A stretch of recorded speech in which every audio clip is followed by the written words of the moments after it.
Okay, graph number 1 is r equals 4 times the sine of theta.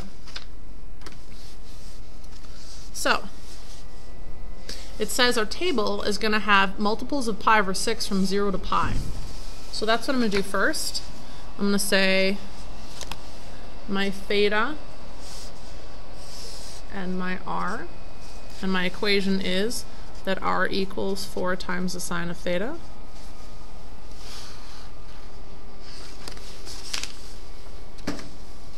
Here's my graph. Alright, so the table starting at 0 and multiples of pi over 6. So 0, pi over 6, pi over 3, pi over 2, 2 pi over 3, 5 pi over 6, and pi. That's what that looks like. Oops. There we go. Okay. So, first thing, you take your calculator and you'd find the sine of 0. So sine of 0, oops, sine of 0, enter, and then you'd multiply that answer by 4. So you get 0. Okay, so the radius of 0 and rotation at 0 is just a point right in the middle of the graph at the origin.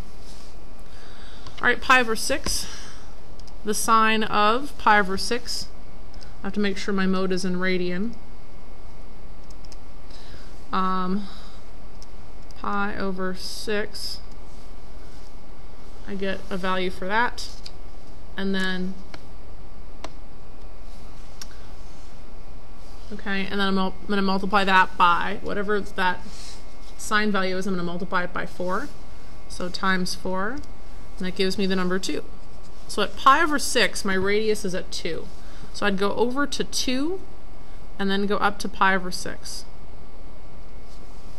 Oh, and by the way, if you're not really sure how to make that table of values, these numbers on your graph paper are exactly that same table. So I just did 0, pi over 6, pi over 3, pi over 2, 2 pi over 3, 5 pi over 6, and pi. These are the exact values that you need, so it makes it easy to make those tables.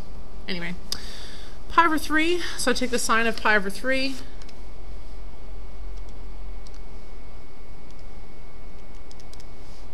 and multiply it by 4.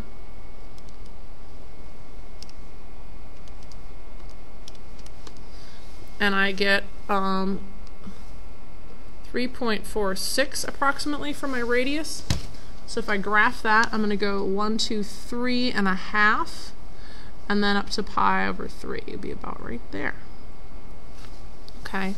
Now, what kind of graph is this going to be? Well, this is the very first one that we looked at in our packet, which is called a limacone.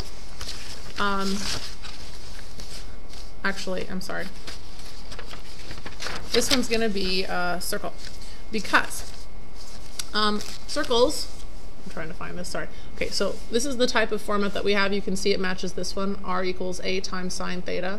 So that format matches the equation for a circle, and so we're going to get a graph that's a circle. Now, our graph is not going to be a circle going this way. It looks to me like our graph is going to go like this. So once you get a full circle, you know that you're done. So that's why it's really important to think about what kind of graph you're going to make before you make it. And I didn't say that originally, but I just jumped right in. But, okay, so the sine of pi over 2 times 4 is 4. The sine of 2 pi over 3 times 4 is 3.46. The sine of 5 pi over 6 times 4 is 2.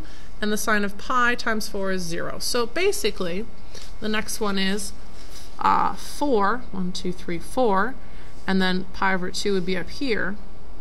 And then all the other ones just kind of come down at the same distance, like so. So that's our full circle. So you can go ahead and draw that as a full circle. No dimples or anything special, just a circle. And there you go. That is the graph of number 1.